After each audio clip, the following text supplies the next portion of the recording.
Welcome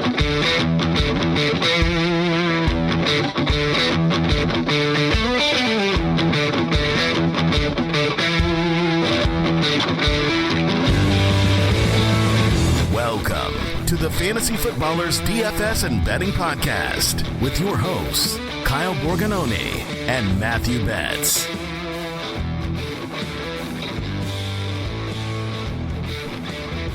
Welcome in, boys and girls. It's Friday, May 26th, here on the Fantasy Footballers DFS and Betting Podcast. I'm your host, Kyle Borganoni, and I am joined, as always, by Matthew. Let's do this thing, Betz. My man, this is the episode last year where we talked about Justin Jefferson to win Offensive Player of the Year. And I'm not going to, say we found the bet for Justin Jefferson from last year that equates to this year, a.k.a. who is it going to be?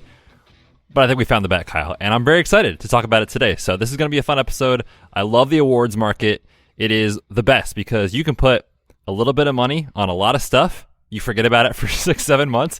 All of a sudden at the end of the year, you're like, oh, sweet. I'm holding this ticket and actually has a chance to cash. So it is a fun market to bet, in my opinion. I feel like this episode, divisional award stuff, you and I kind of get to mind meld because what we do is we prepare our notes, we do some study, and then we don't tell each other what we like, and then we try to guess beforehand, like, hey, do you like this? Like, this is, like without telling me, tell me if you like this player. And there was one on this episode that you and I just knocked out of the park when we looked at the entire market. We said, we are in sync, we already have our money out there, and it's surely going to win. So as listeners, you get to be in on the fun before the markets move, right? I mean, this is going to move. Honestly, I think it will. Because when people listen to the price of the player that we're going to say today, of just how egregious it is, I think everyone's going to run to this book. They're going to put some money on it, and maybe by like Sunday, Monday, maybe next week, I think the price could be gone.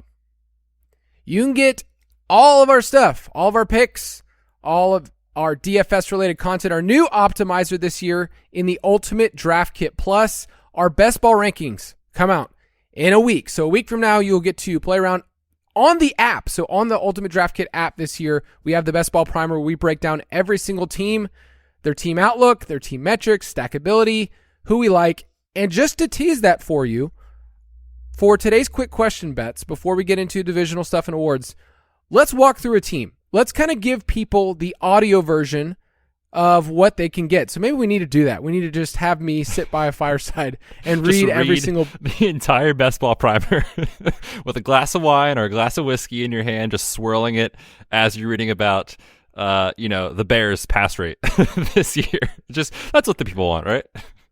It would be funny because there's a lot of words in this thing. We've teased and talked about how it's a short novel. The Ultimate Draft Kit Plus is going to approach 80,000 words. So if you just need some extra time on the toilet this year or next to a fire, this is it. So let's talk about the Buffalo Bills. And we do this for all 32 teams. But the Buffalo Bills, what we do is we talk about the team's outlook, kind of recap last year, talk about their setup this year, the team metrics, how you can stack this team in best ball, and then how we are personally attacking it. So Betz, give us kind of the overview of the Bills from this past year and how they're looking into 2023.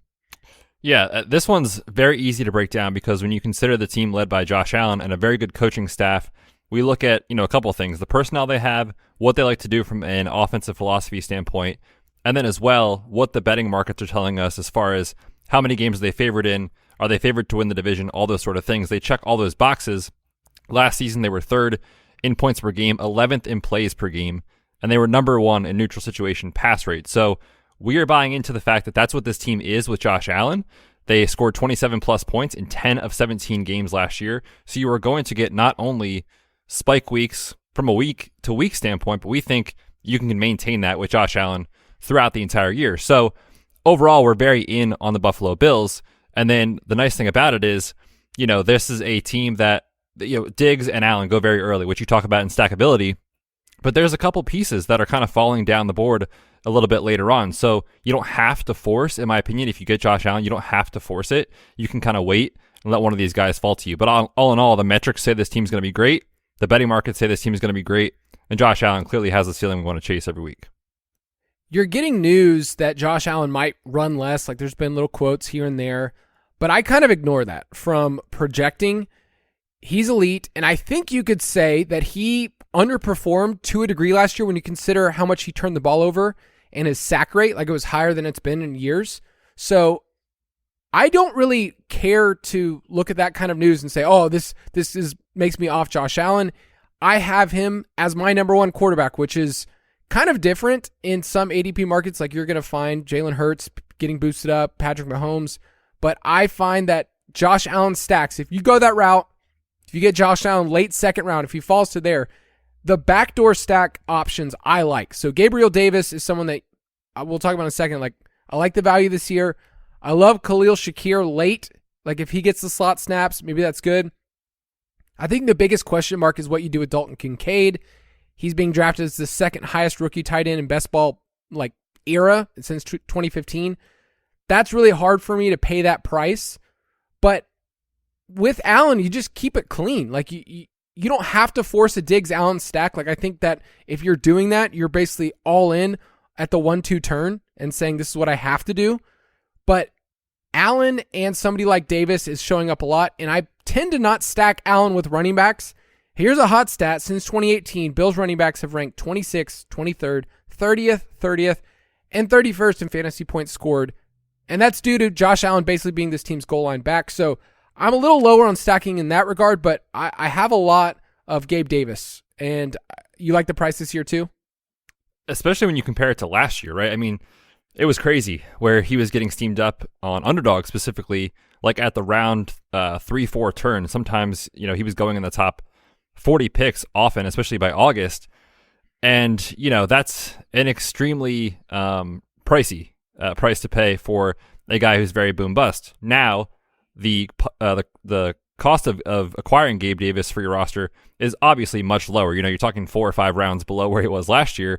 And so when you think about it, he doesn't have to do as much to pay off his ADP and be a solid win rate guy for you. We also have to remind ourselves, the situation you may think, okay, they add Dalton Kincaid. Well, that can't be good for anyone not named Stephon Diggs. It has to hurt them. But when you think about Dalton Kincaid, like I picture him playing either as the tight end, which would hurt Dawson Knox, or play as the slot wide receiver, which would hurt, maybe Khalil Shakir and Deontay Hardy types who they just don't play the same sort of game that Gabe Davis does. Like they don't have Gabe Davis's replacement on the roster. So unless something happens where he has a falling out, major injury, I picture him being out there on the team, running a route on 80+% of Josh Allen dropbacks, playing 85 to 90% of the snaps like he did last year in 2 wide receiver sets. So I like him at that price. And you also consider, he dealt with injury last year. Maybe that played into his production more than we thought. I'm still not sold that he's a incredible talent, but we're not drafting him to be that at these prices. So I like him if you do get Josh Allen and you missed out on, Steph Diggs. I think he's sitting right there for you a few rounds later. Yeah, wide receiver 40 is light years away of what you were paying last year. Like this is a good 3 or 4 rounds that you're getting different. So I love the cost, and you're just not relying on them the same. Like people were drafting their team, and Gabe Davis was like somebody they were hoping would finish in the top 15 or whatever at the wide receiver position. So you can get all of those picks. You can get everything in the Best Ball Primer in our rankings in the app at ultimatedraftkit.com. Let's get into it.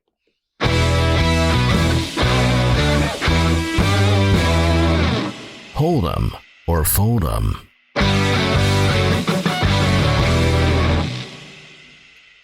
Time for another vague drop on this show. I think that's what people care about. I mean, you asked Al Borland to just pick one. Just pick a random drop. And that's what he chose. And I think that's pretty fitting for today's show. So I like it. We will be looking at every single division, talking about some award markets. We're going to move a little bit faster through these divisions, not talk about every single team because some of them just ain't happening. Sorry, Cardinals. But last episode, we did our win total spectacular. We walked through every single team, their schedule, talked about, who's set up with their strength of schedule, with games they're favored in, games within a field goal, our schedule adjusted wins. So go back to the last episode, walk through every single team. But I wanted to give this hot stat for divisional winners. And I think I've done some good digging here. I think it's good intel, but since 2015, at least one team drafting inside the top 10 also won their division. And to go even further, to take it even further, since 2015, at least one team that had 5 or fewer wins the previous season won their division the next year. So you're looking at last year, Jaguars, 3 wins the previous year, picked Trayvon Walker number 1, won their division. Year before that, it was the Bengals. They had 4 wins. They drafted Jamar Chase. They went all the way to the Super Bowl. Okay, so it's interesting to me because it's not just saying, oh, that team was bad last year. It's also, what do they have this year? Do they have a 4th place schedule where they benefit from it and the markets don't really realize it? So just saying at the beginning is an interesting stat. And also to say, there's at least 3 teams in the divisional markets that I could say, hey, I confidently think they have a better chance to win the division than what the market's saying. So we'll talk about those as we go. But I'm just going to say the trend's going to continue. In my opinion. Should have used that. One of these. Dang it. We missed it. I think we. Let's start with the AFC East. The Bills are heavy favorites at plus 115. Jets at plus 280. The Dolphins at plus 300. And imagine picking the Patriots at plus 800. Any lean on this division for you? It's a 3-team race. We're out on the Patriots, even at this price. The Bills, I'm not going to fault anyone for choosing them. However, I think the Jets are probably one of the better value plays when you consider the odds, the strength of the team, the strength of the coaching staff on this roster. We talked about the rest advantage for New York on last week's episode, saying the over on 9.5 is probably the right play. It was like minus 130 last week. I haven't checked what it is this week, but minus 130, minus 140. If they win 10 games and they hit that over, they win 11 games, they hit that over, they are right there in the mix with Buffalo to win this division. So if I am going to bet one of these teams, I love the Bills, I love the Dolphins as well, don't get me wrong, but I think at plus 280 on DraftKings, that is a pretty solid price. I'd just rather bet that than take over 9.5. It's just a better price. Yes, I've bet the Jets already when I was at plus 300. I'll preach this throughout divisional stuff, but divisional, conference, Super Bowl stuff, I usually don't bet a ton before the beginning of the year because the markets kind of overreact a lot. So the Jets have an interesting schedule. Andy's brought this up on the main show. The first 6 weeks are actually pretty rough. Then it evens out, and then they have a stretch where they don't leave New York for like 6 straight weeks. So the Jets are a team, even if they get off to a bad start, I'm still interested. I think they're set up. They have 12 games. Kyle, sorry to interrupt you. Would you advise then waiting to bet it and say, look, if you can predict that they're going to be 3-3 or something like that to start the year, I don't know what they actually would be, but if you predict them to get off to a slow start but think they still can recover and win it, would you just wait and bet it after week 2 or 3, like when they potentially could be down a couple games? I think you can do it. I plus 280 I think is better than what it should be. So yeah, I'm fine betting it now. I just can see the markets move in a direction where it's not taking into account, here's what their schedule is going to do the rest of the way. So Jets at plus 280, and then the Bills, I still think that's fine value for a team that I have projected for 10.9 wins. So don't mind that at all. They're obviously strong. AFC North. Let's talk about this one because I legitimately could tell somebody that all 4 teams can win this division, and I think there's value with all 4 teams. So do you have a certain lean right now?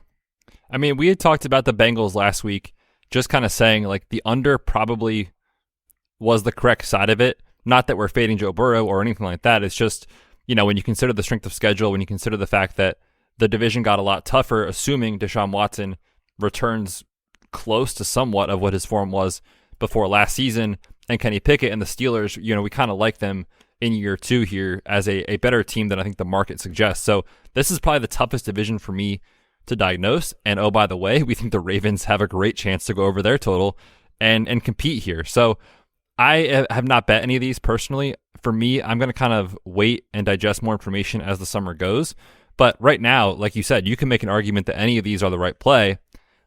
Because the division's so tough, I just think I'd lean away from from betting plus 140 on the Bengals. This is going to be the division that ruins some of my divisional parlays. So I do this, I do round robin style where I don't put much on it. But man, all 4 teams, I think you could make an argument. I wish the Browns,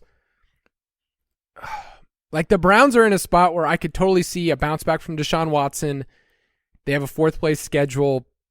There's a lot to like there too at plus 425. So the Ravens probably feel like they should be at plus 200, and I think they'll move in that direction in just a little bit when we get more intel about their offense, Todd Monken, how it works. But yeah, like I mentioned last episode, like this division, everybody went 3-3 in this division. So don't just think that the Bengals are just going to run away with things. Their schedule says that they're favored in 15 of their games, which is a monster total. But like with any team, it's fragile when you have injuries or, just bad luck variants. So I'm probably off this, but I still like the Steelers over as probably the one that I like the most in this division, over 8.5. AFC South. Does anybody have the stones to bet somebody other than the Jaguars?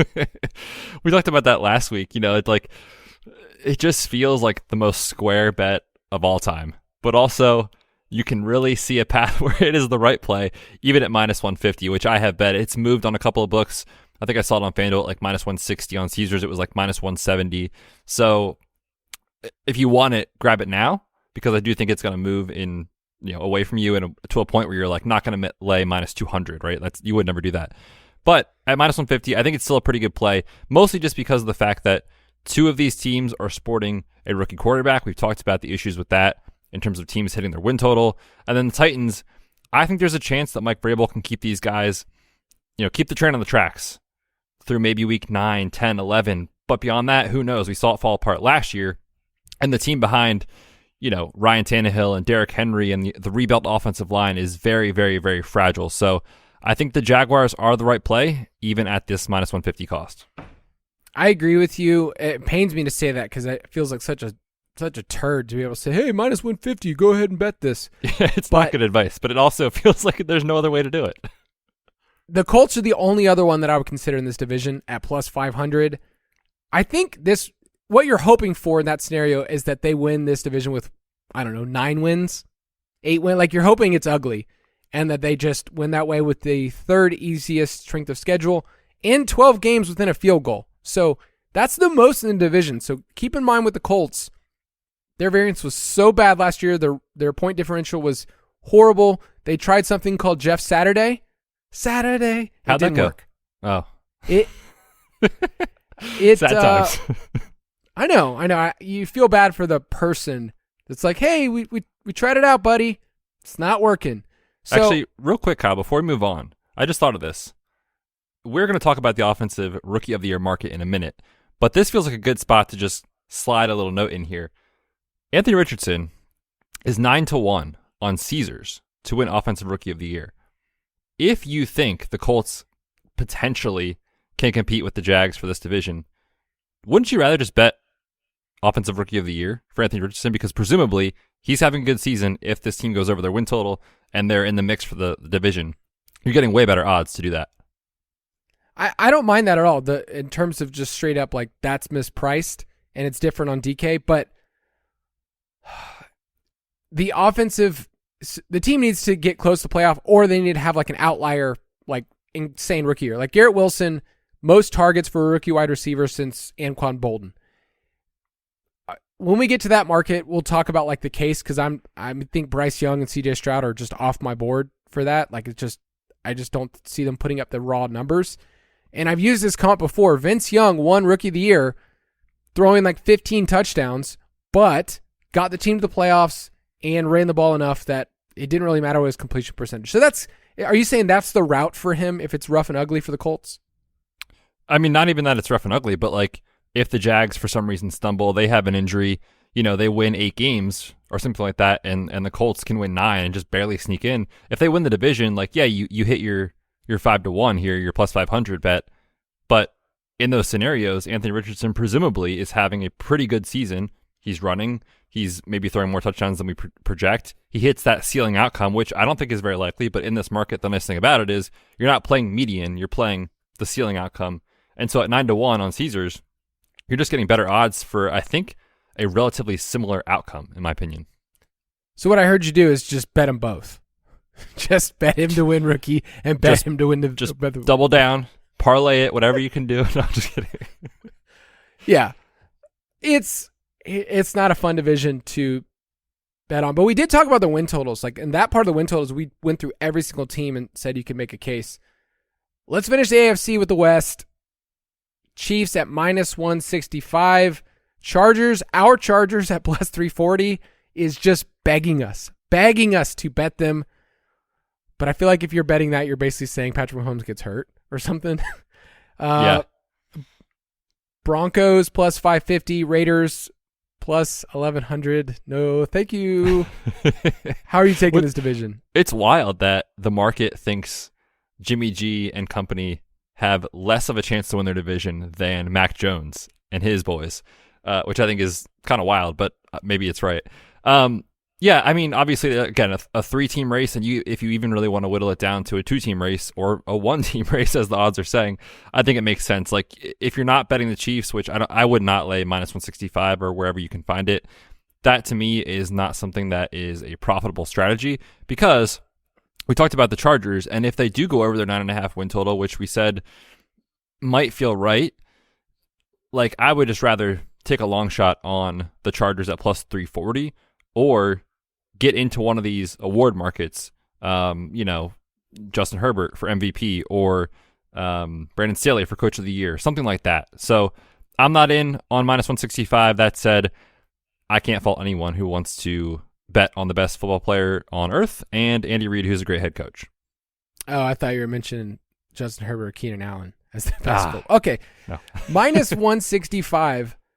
So the Chiefs, we kind of forget this, like they had a spell at the beginning of the year where it wasn't lights out.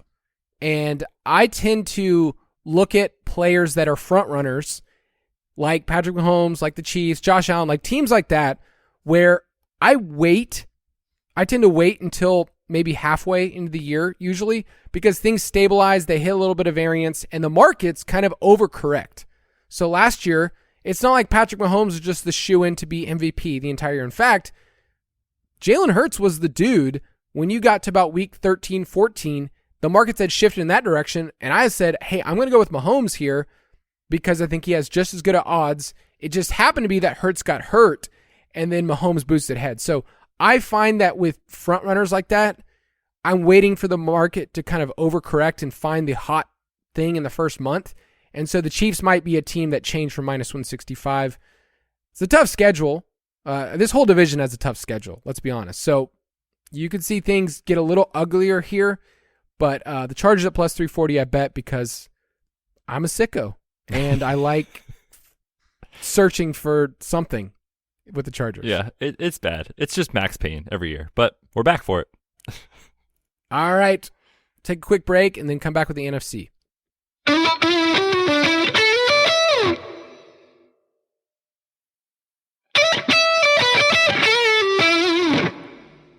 Back with the NFC East, another place where you could place a very, very, very square bet, and I actually kind of like it. Eagles at -120. That stat I gave earlier of there's been a team picking in the top 10 that won their division, I'm just like, wait a second. The Eagles are cheating here because they had a top 10 pick. So remove your fan bias and give me your take. Oh, man, Kyle. It's hard to do. I am wearing an Eagle sweatshirt today for everyone at home. But, -120 isn't the same price as like -165 we just talked about with the Chiefs. If that was the case, I would say it's probably not a good bet because we saw what Brian Daboll could do with the Giants last year. They did improve the roster a bit this offseason, and he's a great head coach. I do think they can do enough to, be in the mix for 9+ wins as we saw last year. So that certainly feels like an okay long shot. But then when you go back to Dallas, like I get the Mike McCarthy stuff. I get the talk about resting the defense and running the ball and all these sort of things. But I think when the chips are down, he knows Dak Prescott is the dude. And he knows that, he can put the ball in his hands and they can win games. And Dak has shown he's an excellent quarterback. I know last year the turnovers were an issue, but that is fluky from year to year. So for me, I'd be fine if anyone wanted to take a long shot on the Giants or say, you know what, the Eagles are overpriced. They're going to have a much, much, much more difficult schedule this year. Last year, their schedule was a complete joke. The Eagles was. It's going to be tougher this year. So I don't hate the Cowboys at plus 190. But, certainly top to bottom, roster-wise and coaching staff-wise, I think the Eagles are probably the best team in the division. I think it's still a smart bet at minus 120. I'm shocked that the books have it this way. They have the easiest schedule when you look at just Vegas forecasted, in the division. They're favored in 14 games. Their win total's at 10.5. We like the over, like just in our schedule adjusted projections. So does Warren Sharp. I think this is one of the easier plays for me in division where I thought it would be minus 150 or more. I think that it will change pretty soon. And down the stretch, I think they have some easier games too. That's like, okay, well, like the Cardinals in week 17, like they could rest their starters for week 17 and 18 and still win this division. So fun fact, just was looking on FanDuel to see what the price is there. It's even money actually on FanDuel for the Eagles to win. All right. We'll be running to that app right after this episode. Wow, that's shocking to me. That's shocking. Nice reference you, Ron there. Burgundy. NFC North. This is where we made our money last year when we bet the Vikings, and we were feeling pretty cool. The Lions are the favorite. That's not a typo. At plus 130, the Vikings at plus 275, Bears at plus 380, and the Packers, who have owned this division, are abandoned at plus 500. Obviously, I'm not betting the Lions. I know you already did, like a square. So just tell me where you're going. I hate myself. Absolutely hate myself. Put my money on this team. I trusted them to make good moves in the NFL draft. And they did not in the first round. However, I think that, if you got the better price, like I bet it at, I think, plus 160, I wouldn't take the plus 130. I think right now an interesting thought process is, hey, what about Chicago at plus 380? Like, I know Justin Fields has flaws as a passer, but they did a lot to try to support him, bringing in DJ Moore, upgrading the offensive line. They added a lot in free agency on their defensive side of the ball. So I think at plus 380, like this, there's a lot of, I think, between Minnesota, Chicago, and Detroit, there's a lot of variance here. Like 9.5 wins for Detroit is the most in the division at the line, but Green Bay and Chicago are both at 7.5. So there's not a lot to separate these teams. You don't have like a Chiefs or an Eagles in the division where it's an 11.5 win total or something that you can say, like, look, these long shots probably aren't going to hit. I could see a case for any of these, but I think Chicago at plus 380 is honestly probably my best value on this division. I have such a hard time with Chicago. Like, they're plus 160 to make the playoffs. I don't mind that route. It's a tough division. It's so much closer than people realize. And the Packers at plus 200 to make the playoffs is a bet that I've already made. I just think that there's, I'm not asking them to go 10 wins, but like 8-9 wins in a weaker NFC. I like that one a lot. I still don't mind them at plus 500 to win the division. I don't know what Jordan Love is. I'm not a Jordan Love truther at all, but this team still has a ton of pieces, and I can't say that Aaron Rodgers was elite last year by any means. So I kind of like the Packers as for some reason as a dark horse in this one, but it's also me saying the Lions are turds. That's actually what you're saying with that. That's wager. my analysis.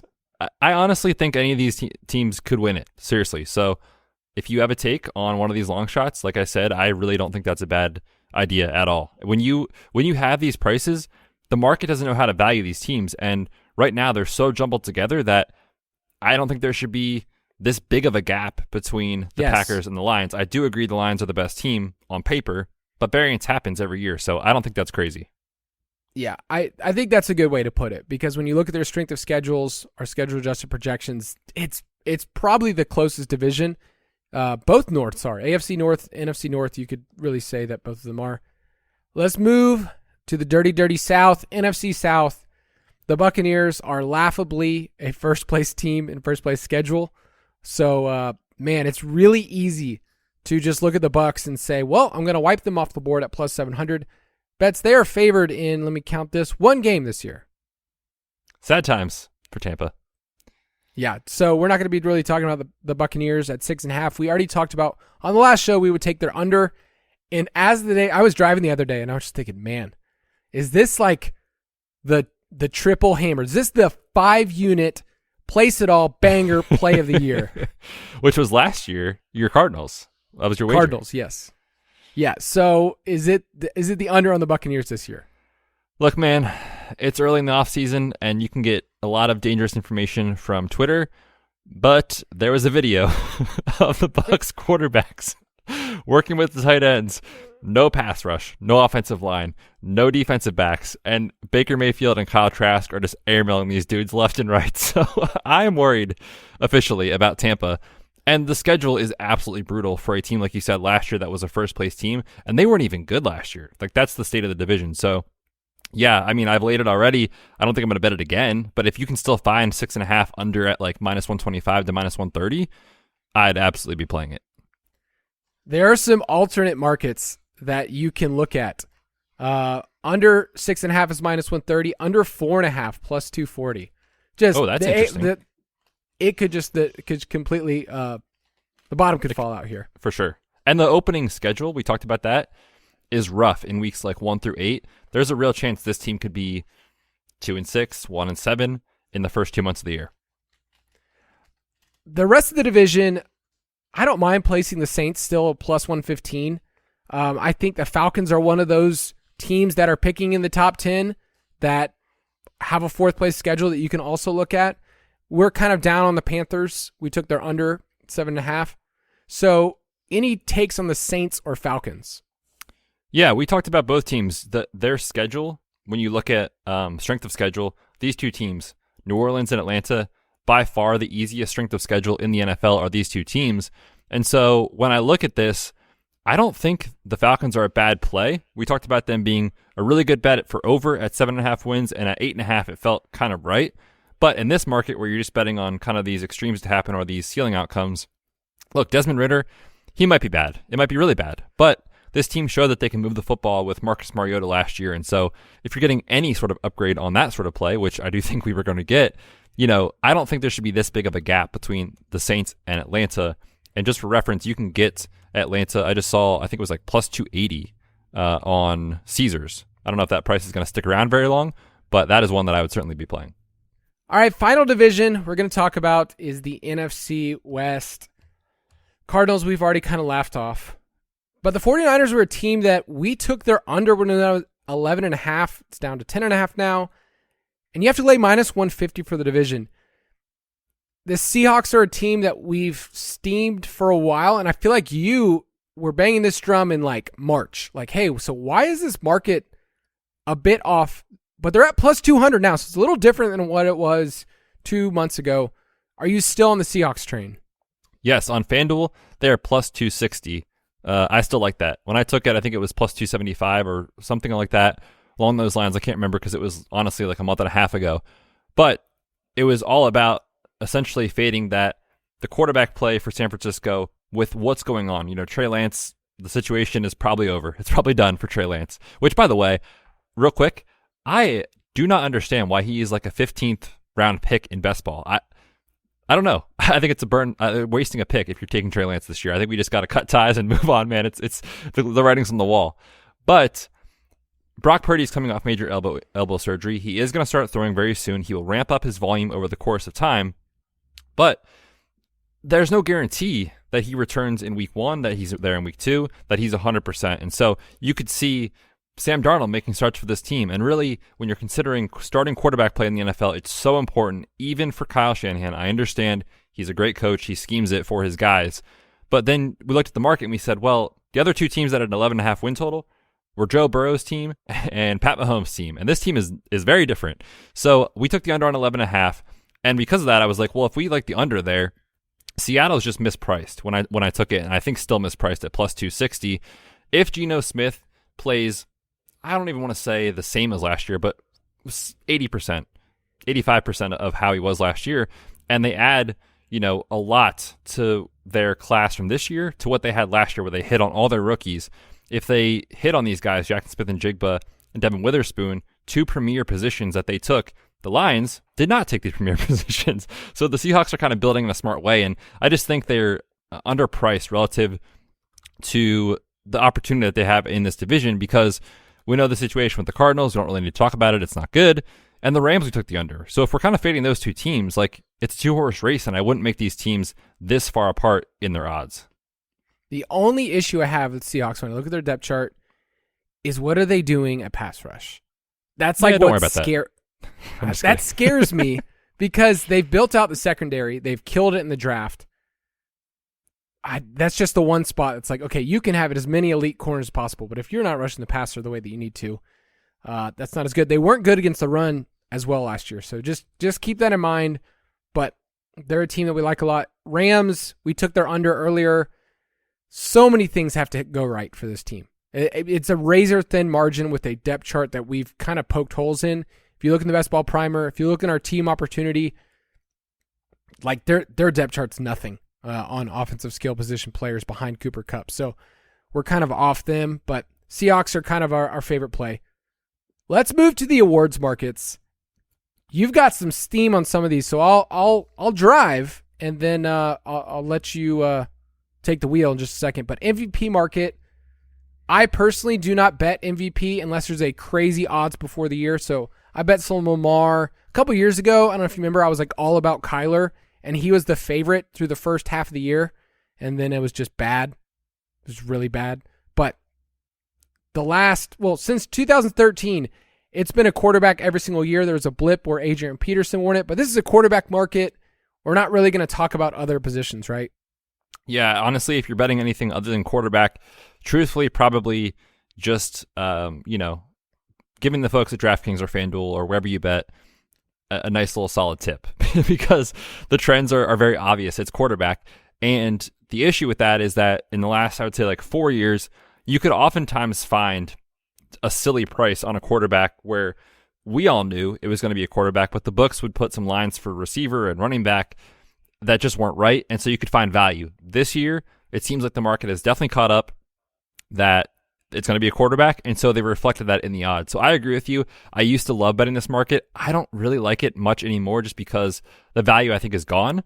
You can get value over the course of the year, certainly, but right now, there's one bet I took, and I don't even feel that great about it, truthfully. Yeah, I've actually done well the last couple years where I bet Aaron Rodgers at about the, 3/4 of the way when Brady was the favorite. And so last year, same thing. I bet Mahomes at about 3/4 when Hurts was the heavy favorite. So I think this market overcorrects, and the last month of the season is way more important than people realize, which I kind of hate. Like Jalen Hurts, in my opinion, was the MVP of the league. If he would have been hurt weeks 1 and 2, as opposed to weeks, 15 and 16 or 16 and 17, then I think he would have won the award. But it's all about the timing. It's all about how you finish. Let me give you some laughable names, though. Okay, because this is how you know this is a quarterback market. What if I told you that right now in DK, Sam Darnold has better odds to win MVP than Justin Jefferson? We could stop right there. That's all you need to know about this market. No. The value is gone. I need to tell you this one, though. What if I told you... This one's so funny. What if I told you that Matt Ryan has better odds to win MVP than Stephon Diggs? No. Is that real? Cup? Yes, Matt Ryan right now in DK is 100-1. So hey, injury happens. He's out of the booth. He's back on the field. Matty Ice goes on a run. I mean, hey, come on now, 100-1. I wonder if they get a bet in for Matt Ryan at plus 10,000. If the DK people have to say hey, we need to go send a well check on this person for betting this Flag their account. stupid.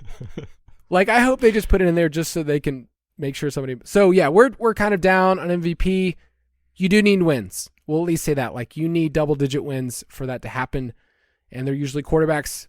Let's talk about offensive player of the year, because this is where you and we're lockstep on this. We were lockstep last year. We placed 2 big bets. Well, not huge, but these are the 2 we felt like were values. It was Aaron Jones last year and Justin Jefferson, and we hit with Justin Jefferson. So do you have a read this year on right now Justin Jefferson's the favorite, tied with Jamar Chase at plus 1,000. Where are you feeling frisky? Yeah, so before we get to that take, I think Jamar Chase is an okay play on FanDuel. He's plus 1,200 over there. Look, this is a passing league.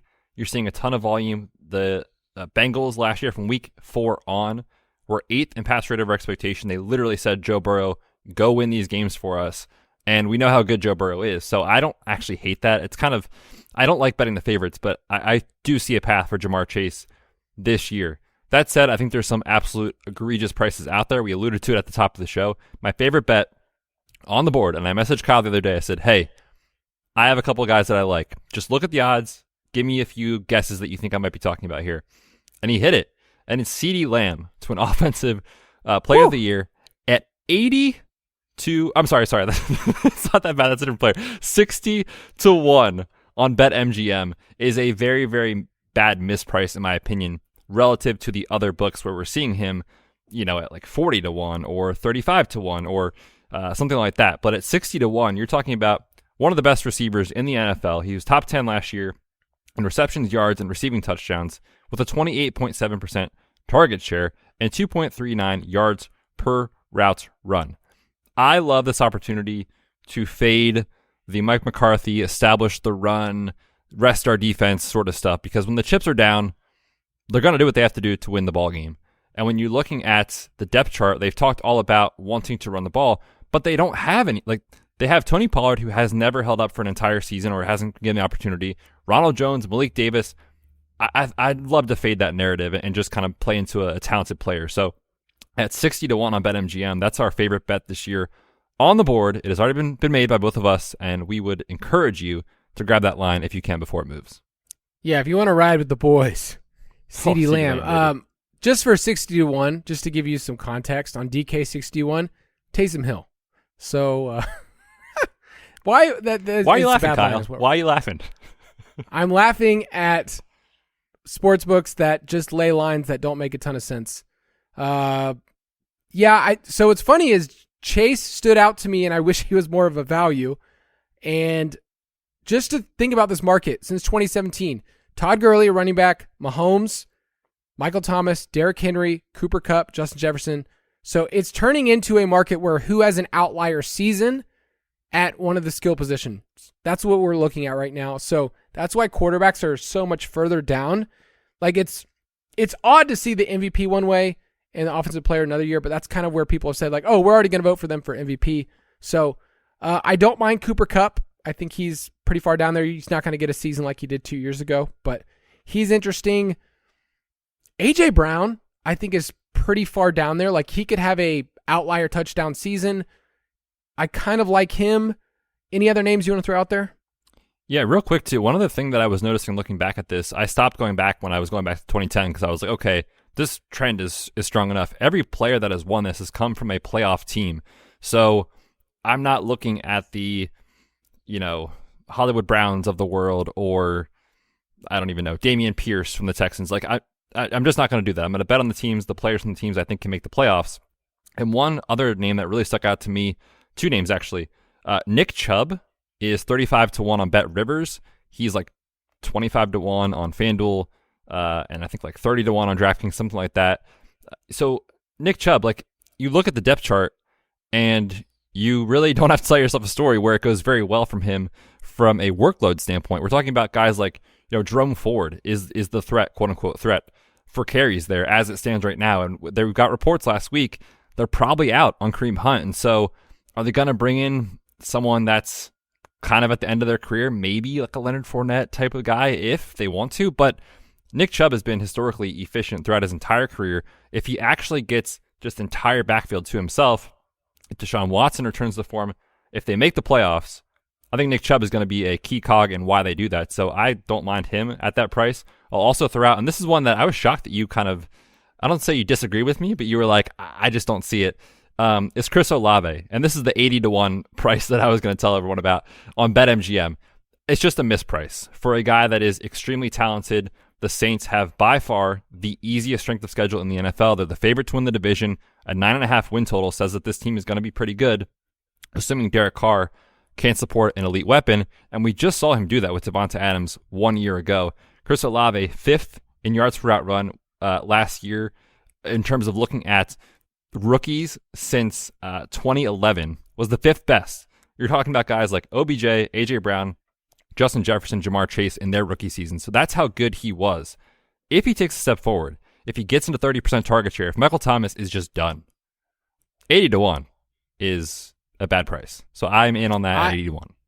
I like your reasoning, and you know that I'm going to be behind Chris Olave most of the time. My question was the volume, how much he's going to get. You brought up how Derek Carr kind of does hyper-target whoever his best buddy is on the team. It's, Devontae Adams, Michael Crabtree, Amari Cooper. Like, he's kind of always been that kind of guy. Hunter Renfrow. The GOAT. Yeah, so he's 60-1 on DraftKings, so you're saying that 80-1 is not the smartest place for them to. What about Desmond Ridder plus 250 to 1? Oh, you are a sick individual, Kyle. Absolutely. Hey, sick. he's got worse odds than Zeke and Jarvis Landry, who don't have a team. That's pretty funny, actually. All right, let's go to Offensive Rookie of the Year. This market, you don't have to make the playoffs. Like, going back, I went all the way back to 2005 when I was in college, Cadillac Williams. You don't have to make the playoffs. Garrett Wilson didn't last year, 2 years ago. Herbert, Kyler Murray, Saquon. You just need the best statistical rookie year of the group. So Bijan's the favorite, then Bryce Young, which I don't agree. Anthony Richardson, we brought up earlier, plus 600. JSN at plus 800. Feels like he has a safe floor. Like, I don't know the ceiling when you have two other players there, but Bijan feels like the square bet at plus 250, right?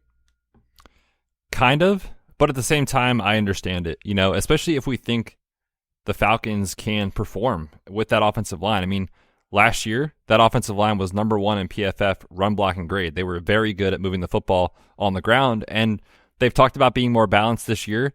The selection of Bijan Robinson, 8th overall, says otherwise. So could he give you 275 carries in total, more than 300 touches? I think that's very, very, very possible. He's going in round 1 of best ball leagues for a reason. I don't hate it. I do think it is a square play, but I understand it. And a comp that I've seen from other people, which I do agree with, is like, we haven't seen this running back prospect profile since Saquon Barkley in 2018, when he just got so much work for New York. And I think he won it that year, didn't he, in 2018? Yeah, Saquon won. Right. So I can see that path for sure. So I actually don't hate the bet. I'll give you a long shot that I don't mind. Devon Achane's at 35-1, which just feels like way down there. Like, it's behind Josh Downs, behind Tyjae Spears. So it's just an offense that I like. It's not so much saying like he's built to be the offensive player or offensive rookie of the year, but let's say that this offense just hums and he's utilized in the best way. I trust Mike McDaniel. I think his odds should be more like plus, 2,500 or plus 2,000 than buried down there. So he's someone. I'm not going to take a tight end. It's really hard for me to look at these quarterbacks and say, I believe, other than Richardson. So, yeah, it's a market where I'm probably going to wait again. And I know that sounds so bad for people, but, you wouldn't have said Garrett Wilson was the dude right from week 1. In fact, Garrett Wilson, we look back at our best ball data, he was taken 118th overall last year after some pretty funny names, like after Chase Claypool. Yeah, that's wild. We already talked about the Anthony Richardson stuff.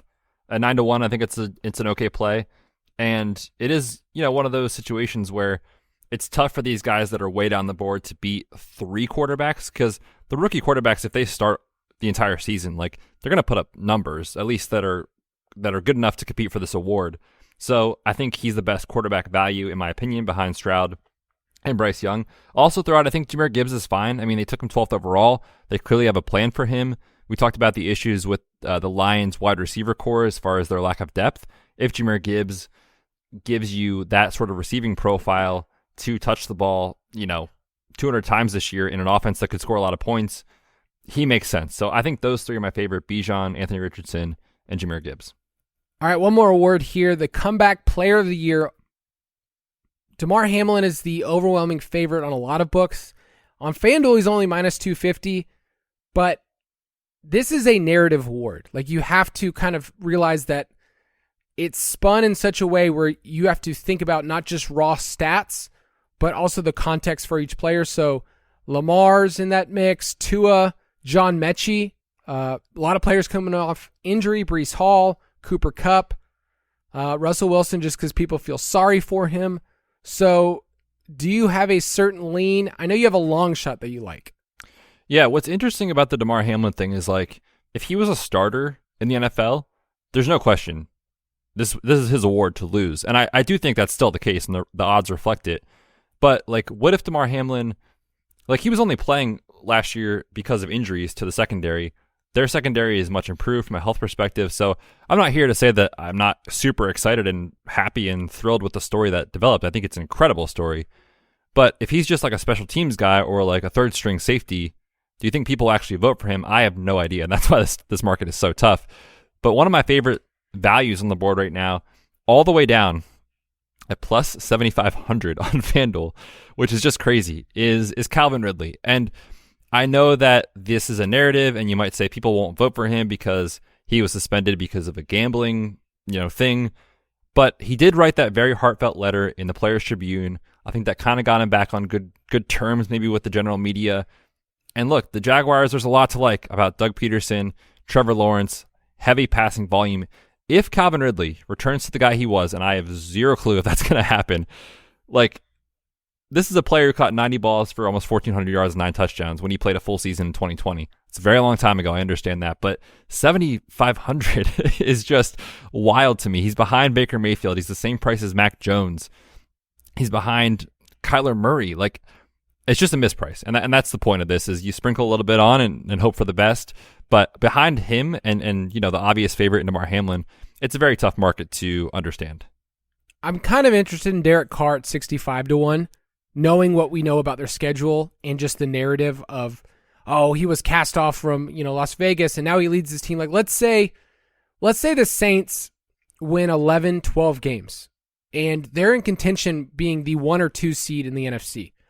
I think there's a lot there that he should be priced.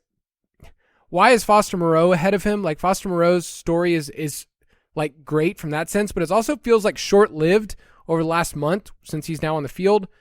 So is Sam Darnold at plus 3,000? Like, no, not at all. Like, I want to throw up. So Derek Carr 65-1. I like that. I like it as a long shot. Yeah, I don't mind it. I mean, it's kind of interesting because it's like, what is he coming back from? But you laid it out, right? He like kind of had a falling out with the team, and if they do exceed expectations, I think he's a big reason why. So I don't hate that, especially at the price. All right, a couple more markets here. Player to lead the league in passing yards. Mahomes the favorite at plus 5,500 or plus 550. I was like, whoa, baby, we're betting that. Is this a Justin Herbert market for you?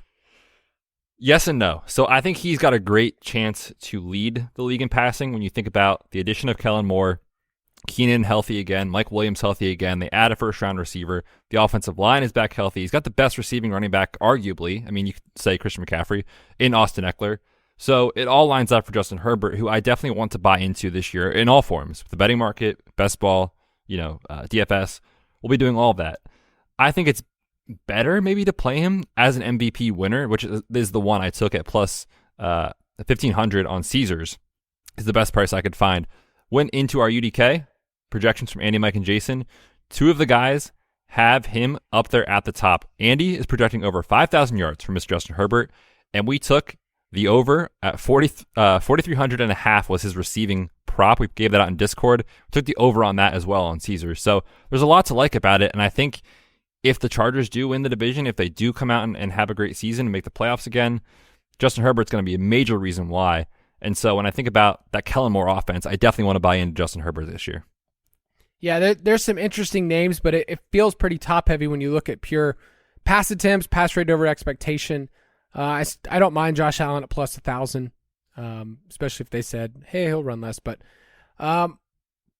players to lead the league in rushing yards. All right, this was Josh Jacobs coming out of nowhere last year and being the dude. Jonathan Taylor is the current favorite at plus 800, tied with Derrick Henry. And we already mentioned how much we like Nick Chubb. So any takes in this market? Yeah, I like this Nick Chubb bet.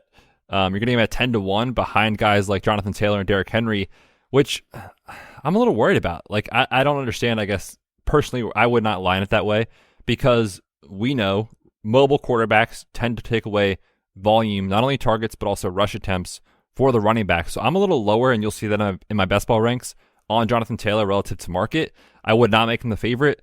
And Derrick Henry, I totally get it. He could just come out and smash regression in the face. but he is entering age 29 season. We see the dip often happen. And we talked about a lot of the fragility with the Titans in general. So I love Nick Chubb. We talked about the depth chart. There's no competition for touches. Both Andy and Jason actually have him in the UDK and their projections leading the league in rushing. So I like him for Offensive Player of the Year. I certainly like him in this market as well. I mean, you know I'm a big Nick Chubb guy. As a former Georgia player who basically from day one couldn't get on the field because Hugh Jackson was an idiot, and then said, hey, maybe I should play him, and he has these 2 monster runs against the Raiders. It was Carlos Hyde, wasn't it?